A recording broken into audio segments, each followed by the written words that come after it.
천사가 마리아에게 해준 말이죠. 천사가 마리아에게 무서워하지 마라.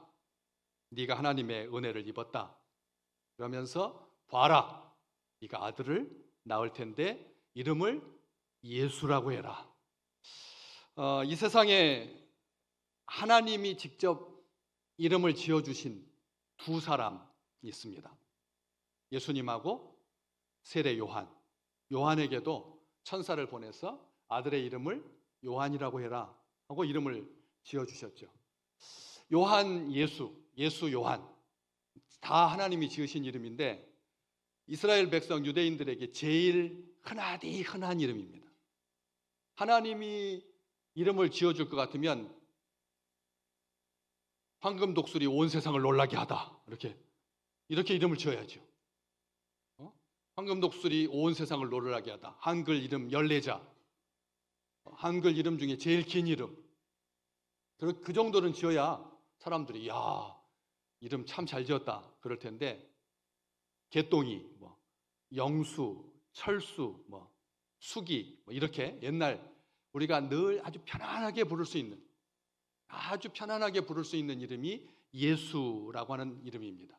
얼마나 예수가 많은지 예수 이름이 그냥 돌멩이보다 더 많다 싶을 만큼 이름이 많이 예수라고 지었습니다. 예수라고 하는 이름이 쉬운 이름이고 편한 이름이어서 그래서 누구나 다 이름 지었는다 싶으면 예수라고 불렀다는 것이죠. 예수라고 하는 그 이름은 구약 성경의 여호수아라고 하는 이름입니다. 여호수아, 완전한 이름이 여호수아이고 줄인 이름이 예수입니다. 예수아라고 하는 이름도 있고 예수아라고 하는 것은 중간쯤 줄인 거고 예수라고 하는 이름은 확 줄인 추각형 이름인데 우리 하나님이 이름 짓는 이 놀라운 감각 정말 요즘 우리 젊은 다음 세대들이 막 이름을 줄여놔가지고 도대체 이게 얼주가가 뭐죠? 얼어 죽어도 뭐요? 얼어 죽어도 아메리카노, 아이스 아메리카노 이게 얼주가거든요. 이 추운 겨울에 이거 얼어 죽어도 아이스 아메리카노를 먹는다고 얼주가라고 하는 그 말 모르는 사람들은 다 세대에 뒤떨어진 사람들인 거죠. 젊은 사람들은 다 압니다. 얼주가가 무슨 말인지. 그런데 우리 하나님이 아들 이름을 지으면서 얼주가 이렇게 아주 쉽게 편안하게 우리 하나님이 다음 세대를 얼마나 귀하게 여기시는지 다음 세대를 얼마나 예쁘게 보시는지 친히 모범을 보여주셨어요. 얼주가라고. 예수님이라고 하는 이름이 여호와와 구원이라고 하는 이름을 합친 말입니다. 여호수아가 여호와와 구원이라고 하는 이름을 합친 예수라고 하는 말은 그런 의미인데 뜻이 뭐냐면 구원하시는 여호와가 도와주신다. 여호와가 구원하신다라는 뜻입니다. 우리가 얼마나 쉽게 부를 수 있는데 치매에 걸려가지고 요양원에 가가지고 10년 동안 끙끙 앓다가 자식들 안 볼 때는 남자 간호사가 그냥 완력으로 그냥 툭 들어가지고 그냥 침대에다 툭 던지고 그럴 때까지 내 그때 기억력은 예수님을 부를 수가 있을까? 많은 사람들이 지금 그래요. 누구나 다 가는 요양원 집에서 편안하게 주님께 기도하다가 저녁 주일 예배 드리고 저녁에 가서 열린 음악회 보다가 벽에 그렇게 등에다 이렇게 기댄 채로 조용하게 세상 떠나는 것이 아니라 그런 험한 꼴을 그런 세대를 살아가다 보니까 내가 예수님을 부른다라고 하는 이 시간이 얼마나 행복한지 많은 사람들이 잊고 산다라고요. 잊고 살아요. 예수라고 부르면 하나님께서 나를 도와주신다. 하나님께서 나의 힘이 되어주신다. 하나님께서 나를 구원하신다 라고 하는 신앙 고백이 담긴 그 이름인데 우리 한번 다 같이 한번 불러볼까요? 예수, 하나님이 나를 도와주신다. 하나님이 나의 힘이시다. 아멘. 다른 건 다 잊어버려도 다른 건 다 잊어요. 그렇잖아요? 다 잊어요. 기억력이 얼마나 얇아지는데 우리가 진짜 이렇게 그러니까 나이 많은 사람들만 기억력이 없는 게 아니라 젊은 사람들도 이 단기 기억 상실증이 아주 만연해 있어가지고 그렇게 기억이 없을 때 한 가지 이름, 얼마나 쉬운 이름, 하나님이 직접 지어주신 이름, 자기 아들한테 지어주신 그 이름, 그 이름 구원자 예수, 구원하시는 하나님. 그런데 세상에서는 구원이라고 말하면 전쟁이 막 3년 동안 막 이렇게 치열해질 때 구원은 어떤 의미일까요? 전쟁이 그치고 평화가 찾아오는 게 구원이잖아요. 또 전염병이 막 코로나가 그냥 2년 반 동안 온 세상을 휩쓸 때 코로나가 종식되고 마스크를 벗고 사람들과 대면하여 그렇게 만날 수 있는 것이 구원이잖아요. 전염병은 지나가는 것이 구원이고 전쟁은 그치는 게 구원이고, 또 오랜 질병 때문에 시달린 사람들에게는 질병이 낫는 것이 구원이고요. 다 세상은 자기들만의 그 구원을 향해서 얼마나 치열한지 모릅니다. 그런데 성경에서 말하는 구원은 딱 한 가지입니다. 죄로부터 구원해 주시는 것입니다. 예수라고 하는 그 이름이 죄로부터 구원해 주신다는 뜻입니다. 죄로부터. 이 세상에 있는 어떤 사람들도 다 구원받기 위해서 애썼습니다. 영국과 프랑스는 100년 동안 치열하게 전쟁했습니다. 그런데도 100년 전쟁도 끝났습니다. 100년 동안 전쟁도 끝났습니다. 이 세상 마약과의 전쟁도 끝납니다. 흡연과의 전쟁도 사람들이 끝납니다. 다 끝납니다. 다 지나갑니다. 계엄 정국으로 다시 이 땅이 정말 순식간에 50년 전으로 후퇴할 수 있다라고 하는 것을 우리가 이 연말에 보면서 이런 것들도 다 지금 또 지나갈 겁니다. 그럴 때 우리가 또 이 사람이 대통령을 계속할 것인지 새 대통령을 뽑든지 상관없이 그 지도자가 이 민족을 죄로부터 구원할 수 있습니까? 못합니다. 못하는 거죠. 하나님을 세워도 죄로부터 구원할 수 없습니다. 하나님처럼 보이는 자도 겉으로는 광명의 천사처럼 보여도 이 세상에 죄를 구원할 수는 없는 거죠. 오직 우리 주님만 죄와 비참으로부터 구원할 수 있음을 믿습니다. 예수님은 우리의 구원자이십니다. 사도행전 4장 12절, 다른 이로서는 구원받을 수 없다. 오직 천하인간의 구원을 얻을 만한 다른 이름을 우리에게 주신 적이 없다. 예수 말고. 구세주는 우리 주 예수 그리스도뿐이라고 하는 거죠. 그렇게 마리아에게 네 아들을 구원 예수라고 이름해라 하고 딱 끝낸 것이 아니라 그 다음 32절부터 뒤에까지 설명을 해주십니다. 이 구원자라고 하는 게 우리 주님이 어떤 분이신지를 정확하게 알려주고 있는데, 그가 큰 자가 되고 지극히 높으신 이의 아들이라 일컬음을 받을 것이고, 또 주 하나님께서 그 조상 다윗의 왕위를 그에게 주셔서 영원히 야곱의 집을 왕으로 다스리실 것이고 그 나라가 무궁할 거다. 죄사함, 죄로부터 구원받은 백성들이 우리 주님과 함께 사는 그 인생이 얼마나 복되냐, 얼마나 아름다우냐, 얼마나 향기로우냐. 단순하게 죄의 구덩텅이에서 끄집어내는 것으로 끝나지 아니하고 우리의 삶 가운데 우리 주님께서 왕이신 예수 그리스도, 우리 주님과 함께하는 삶이 얼마나 향기로우냐 잘 보여주고 있습니다. 그런데 우리 주님께서 큰 자가 되고 이렇게 되어 있습니다. 차라리 큰 자로 나신 것이 아니라 큰 자로 된다라고 말했습니다. 처음부터 큰 자가 아니었다는 거죠. 비참했죠. 비참했습니다. 만삭의 어머니. 이제 내일 모레면 얘기를 놔야 되는데 가이사가 호정령을 내려가지고 다윗의 고향으로, 마리아와 요셉은 나사렛에 살고 있었는데 120여 킬로가 떨어져 있는 베들레헴까지 만삭의 마리아가 그렇게 이동한다라고 하는 것은 해서도 안 되는 거죠. 위험하잖아요. 마지막 때가 얼마나 위험한데, 그때 얘기를 나눠 오는 그 길, 요관이 있을까 싶어서 방마다 했는데 꽉꽉꽉꽉 차가지고 도무지 빈 방이 없어서 짐승들이 기거하는 외양간에, 마굿간에, 그것도 말구유에 태어나셨는데 비참하게 뭐가 큰 자입니까? 세상 사람들은 큰 자를 원합니다. 큰 자를 원합니다. 여러분은 참 행복하신 분입니다. 제가 키가 183cm니까. 키 큰 목사가 왔습니다. 큰 자. 제자들 길에서 누가 크냐고 다툴 만큼 크다라고 하는 것은 사람들이 얼마나 앙망하는 그런 거겠습니까? 우리 사진 하나 잠깐 볼까요? 사진 하나 잠깐 보시겠습니다.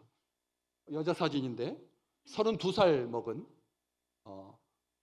여자 사진인데 어때요? 왼쪽에 사람하고 오른쪽에 사람하고 비슷한가요? 다른 사람인가요? 한번 눈을 확 뜨고 보세요. 같은 사람입니다. 같은 사람인데 독일의 여자 모델입니다. 모델인데 작년에 키 크는 수술, 사지 연장술이라고 합니다.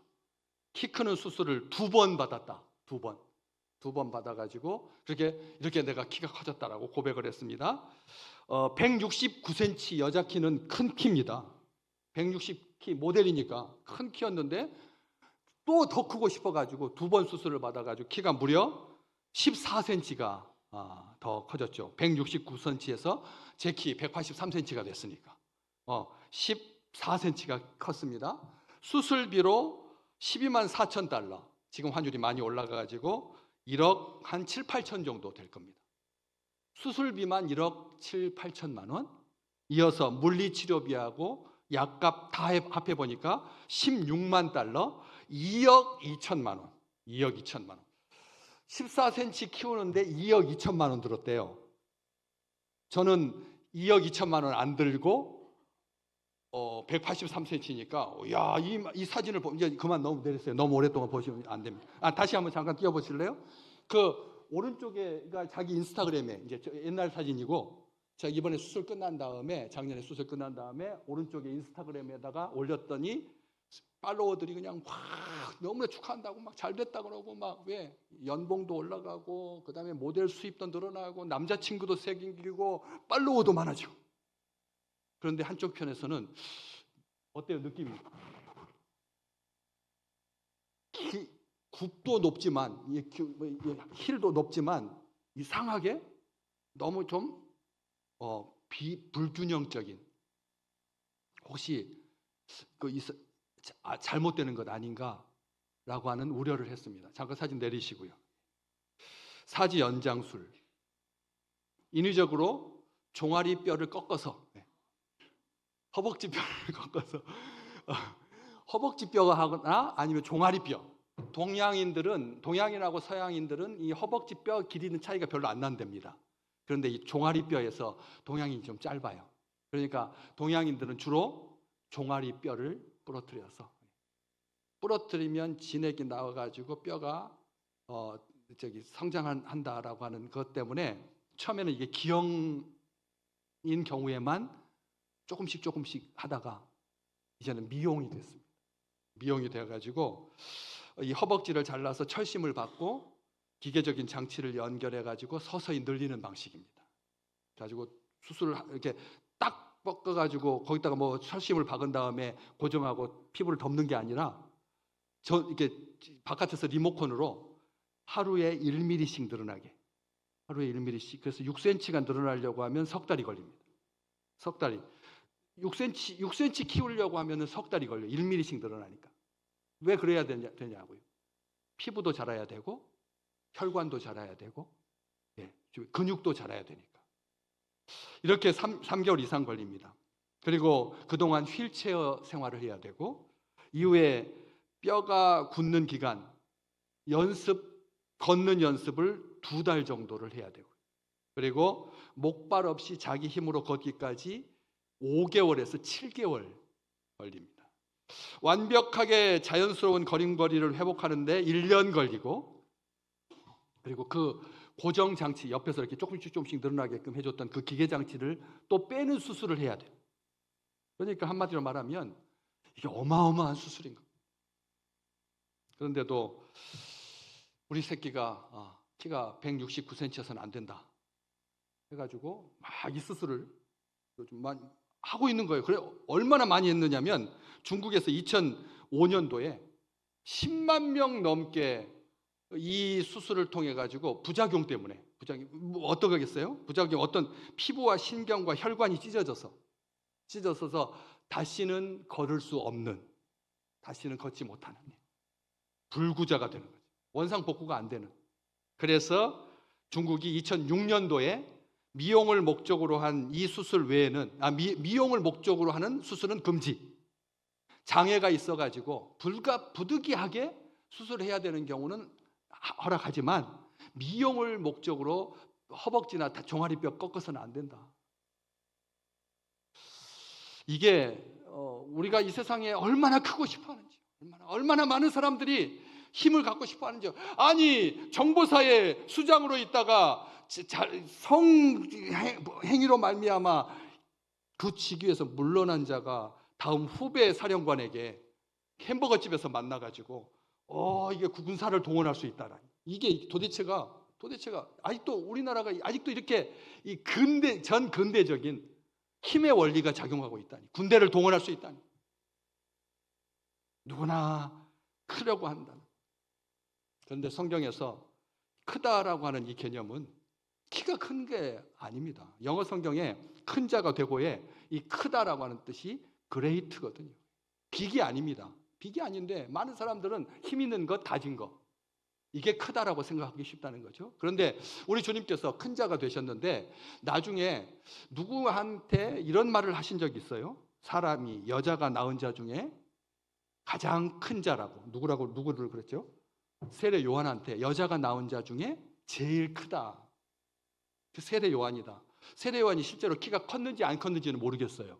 그렇지만 세례 요한을 크다라고 주님께서 말씀하시면서 그 세례 요한을 칭찬해 주셨는데, 세례 요한은 광야에서 낙타 가죽옷을 입고 메뚜기와 꿀을 먹으면서 고된 생활을 한 사람입니다. 그리고 30살이 되었을 때 요단강에서 전 국민을 상대로 물세례를 베푼 사람이 세례 요한이죠. 세례 요한이 국민들한테 물세례를 주었다. 우리가 지난 몇 주 전에 우리 어른들, 우리 세례 하셨을 때 제가 물로 세례를 줄 때 다들 너무나 재미있게 보시더라고요. 왜? 우리 목사님 손도 큰데 그냥 거기다 물을 흠뻑 해가지고 쫙 쏟아주니까 시원하다. 그랬어요? 아니죠. 만약 핸드 마이크만 없다면 저는 정말로 물을 많이, 제 손이 워낙 크잖아요. 쫙 해가지고 한 1리터 정도 되는 물을 쫙 해가지고 2명, 3명, 7명, 10명, 몇 명까지 할 수가 있을까요? 요단강에서 이스라엘 백성들이 세례받는 것은 이렇게 강대상 위에서 황금 잔에다가, 또 겨울이라고 춥지 말라고 물때 좀 미지근하게 해가지고, 그래서 한 손으로 이렇게 싹 찌그러주는 그런 세례가 아닙니다. 세례자와 세례받는 자가 함께 물속에 들어가요. 함께. 이 세례는, 그 세례는 10명만 주면, 100명만 주면 탈진하는 세례입니다. 제가 몽골에서 우리 육남선교회 아들들 둘을 똑같이 그런 식으로 예수님이 받으신 세례처럼 세례 주고 싶어서 몽골에 있는 톨강에 가가지고 여름 수련회 때 가가지고 이렇게 세례를 줘봤는데, 그 세례 그 2번 주면서도 제가 워낙 힘이 큰 아들들이라서 이렇게 눕혀가지고, 나는 걔네들만 물에다 담그려고 그랬거든요. 코를 이렇게 막아주고 이렇게 뒤 받쳐서 이렇게 해주려고 했는데 같이 빠졌어요. 같이 빠져가지고 물을 그냥 벌컥벌컥 제가 마셨다니까요. 그 물 세례 그냥 사람들이 세례 받을 수 있도록 이렇게 바가지에다 해가지고 이렇게 붓는 게 아니라 물에 같이 잠기는 거. 물에서 하는 행위는 지상에서 하는 행위보다 5배 정도 힘이 더 들어갑니다. 그래서 여름에 애들 데리고 수영장에 가가지고 해수욕장에 가가지고 물놀이 치고 막 하다고 나오면 뭐가 배가 고픈 이유가 바로 그거예요. 배가 고픈 거예요. 힘이 많이 들어가서 5배나 힘이 드니까. 세례 요한은 한두 명 세례 주고 만 게 아닙니다. 예루살렘에 사는 사람들만 한 게 아닙니다. 유대에 있는 모든 사람들이 다 그에게 와서 세례 받아서 성경은 분명히 기록합니다. 몇 명이었는데요? 100만 명이 넘었습니다.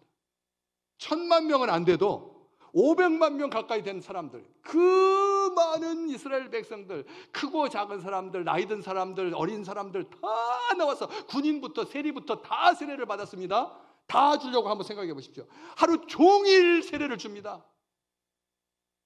그의 삶이 큰 자입니까? 완전히 막노동하는 것, 중노동인데. 그리고 헤롯 왕 안티파스가 자기 동생의 부인을 취했습니다. 제수 씨를 자기 아내로 맞았습니다. 세례 요한 가만히 있지 않았습니다. 회개하라고 했습니다. 바른 소리 하다가 투옥됩니다. 그리고 헤롯 안티파스의 생일날 참수당해서 비극적인 생애를 마쳤습니다. 이게 뭐가 큰 자이고 뭐가 큰 자입니까? 비참한 자이고 가장 작은 자지. 우리 주님 말씀하셨습니다. 그가 크다고. 우리 주님께서 큰 자가 된다라고 하는 말, 세례를 베푸는 자, 구원하는 자, 죄사함 받게 하는 자. 성경 한 군데 찾아볼까요? 사도행전 5장 31절 자막에 있습니다. 베드로와 사도가 사람보다 하나님께 순종하는 것이 마땅하다. 너희가 나무에 달아 죽인 예수를 우리 조상의 하나님이 살리시고, 또 이어서 하시는 말씀이 이스라엘에게 회개함과 죄사함을 주시려고 어떻게 하셨다고요? 그를 오른손으로 높이셔서 임금과 구주로 삼으셨느니라. 이게 크다는 뜻이란. 이게 뭐하게 하는 자가? 회개함과 죄사함을 주시는 자가 큰 자라는 거예요. 우리 주님께서 그래서 큰 자라는 거예요. 키가 커서가 아니라, 물리적인 힘이 많아서가 아니라, 가진 것이 많아서가 아니라, 아는 것이 많아서가 아니라, 온 세상 사람들을 죄로부터 구원받게 하시려고 하나님께서 그의 오른손으로 그를 높이셔서, 그래서 임금과 구주를 삼아 주셨다라고 합니다. 우리 주님께서 크다라고 하는 말은 그런 의미입니다. 사람과 비교할 수 없다는 거죠. 하늘과 땅만큼 크다는 겁니다. 크기만이 아니라 위대하다라고 하는 의미인데, 사람의 재산과 곡물, 심지어는 자녀를 불 가운데 지나가게 해가지고 그 재물을 받는 우상은 수없이 많지만, 신이신, 지극히 높으신 이의 아들이신 우리 주님께서 재물이 되셨는데, 그래서 큰 자가 된다라고 하는 말인 겁니다. 주님의 위대하심은 피조 세계의 전체 그 무엇보다도 그 누구와도 비교할 수가 없습니다. 지극히 높으신 이의 아들, 하나님의 아들이신 우리 주 예수 그리스도보다 큰 자는 없다라고 하는 거죠. 오직 주님만이 참으로 크고 위대하신 분입니다. 본성에 있어서, 인격에 있어서, 사명에 있어서, 사명에 대한 충성에 있어서, 계획하시고 행하시고 성취함에 있어서, 성령을 보내셔서 우리와 함께 하심에 있어서, 다시 오심에 있어서, 모든 면에서 우리 주님은 가장 크신 분이십니다. 세상 나라는 영원하지 않습니다. 알렉산더의 헬라 제국도 멸망했고요, 칭기즈칸의 몽골 제국도 멸망했습니다.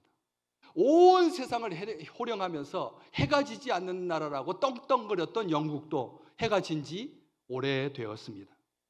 천년왕국 로마도 망했습니다. 오직 큰 자, 지극히 높은 이의 아들이라 일컬어지는 주 하나님께서 그 조상 다윗의 왕위를 그에게 주신, 영원히 야곱의 집을 왕으로 다스리신, 그 나라가 무궁하다 말씀하신 하나님의 나라만이 영원할 줄로 믿습니다.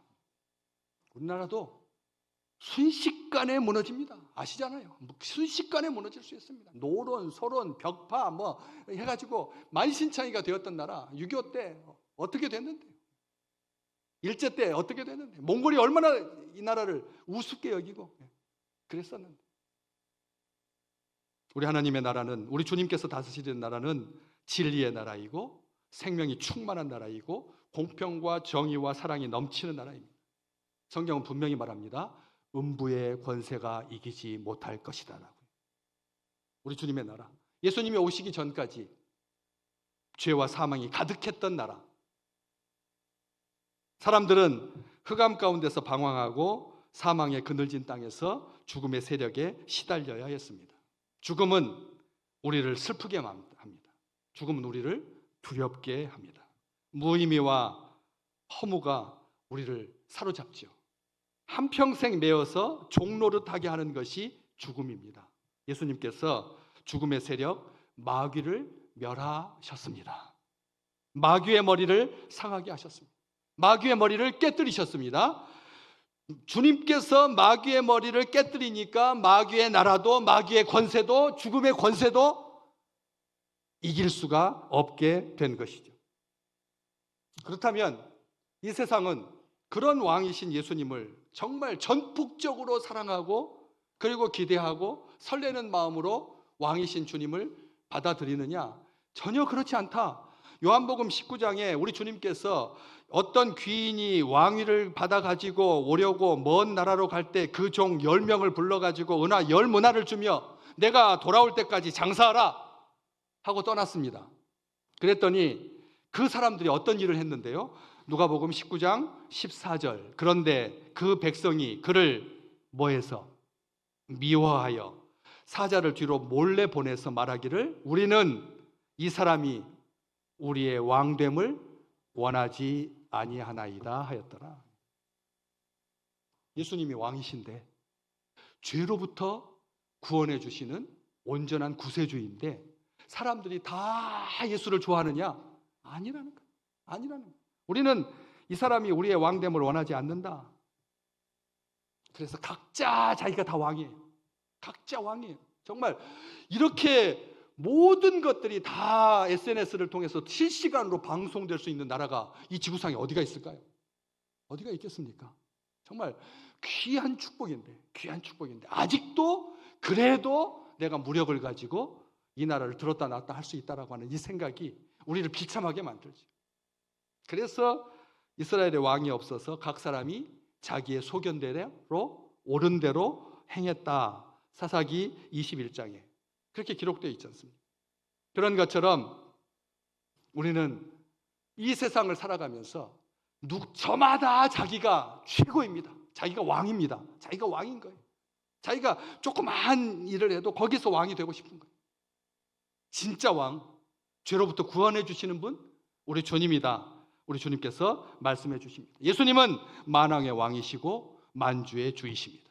전지전능하신 하나님이십니다. 세세토록 온 백성의 경배를 받으시기에 합당한 분이십니다. 우리 주님의 나라는 우리 주님께서 친히 눈물을 닦아주시는 나라입니다. 우리 주님께서 우리의 눈물을 닦아주시고 해됨도 상함도 없는 새하늘과 새 땅을 예비해 주셨습니다. 이 나라가 새 나라가 되게 하시는 분은 우리 주님밖에 없습니다. 우리는 그것을 믿습니다. 새 나라는 우리 주님께서 주시는 겁니다. 그 새 나라를 야곱의 집이라고 표현하고 있습니다. 야곱의 집, 나라를 의미하는 게 아니라 원래는 야곱의 집이라고 하는 말은 야곱의 가족들, 하나님을 믿는 백성들을 말하는 거예요. 교회를 말하는 겁니다. 예수를 왕으로 모시는 개인과 가정과 교회는 결코 망하지 않습니다. 흔들리지 않습니다. 요동치지 않습니다. 우리나라의 이 빠른 복원력, 다들 말합니다. 70일이 될지 50일이 될지 90일이 될지는 모르겠지만 세상은 바라봅니다. 우리나라가 복원력이 강하다. 복원력이 강하다. 복원력이 강하다. 이제는 제왕적인 대통령제는 이제는 시대가 우리한테는 안 맞는다. 그래서 이렇게 정말 하나님께서 세우신 내각 책임제 쪽으로 개헌을 하고 국민투표를 통해서 대통령은 상징과 명분을 가지고 나머지는 행정과 모든 절차는 국민들의 대표가 진행하면 좋겠다. 이런 소리가 나온 이 복원력, 그 복원력은 어디서 나오느냐? 우리 중심에, 이 나라의 중심에 밸러스트, 모래주머니, 물항아리, 배의 복원력을 결정하는 것은 그 속에 담겨있는 물과 기름과 모래가 결정하는 거예요. 평상시에는 모르지만 어려움에 처했을 때 복원력을 가진다라고 하는 것은 하나님 믿는 백성들에게 왕이신 하나님, 그 중심에 왕이신 우리 주 예수 그리스도를 믿는 그 백성이 복원력이 있다라는 말씀입니다. 점점 강한 나라가 되고 흔들리지 않는 나라가 되고 주께서 하나님을 반대하여서 진리를 왜곡하는 모든 악한 세력을 철장으로 깨부실 것이다. 자기가 스스로 큰 자인 줄 아는 거. 3대째 대를 거듭하면서 정말 온 나라의 백성들을 사지로 몰아넣는 그런 자가, 악한 자가 하나님께서 철장으로 무너뜨리듯이 깨뜨리실 것이다. 우리 왕이신 예수님 앞에 참으로 존귀하고 영광스러운 자들로 세워진 아름다운 주의 백성들, 이 나라, 가정, 교회가 될 줄로 믿습니다. 땅끝까지 복음이 전파되고 그리고 강물처럼 하나님의 영으로 가득하게 하시는 이 성탄의 기쁨으로 충만한 모든 백성들에게 오늘도 다시 한번 예수 그 이름을 부르면서 앞으로 나아가는 아름다운 한 주간 되시기를 주의 이름으로 축복합니다.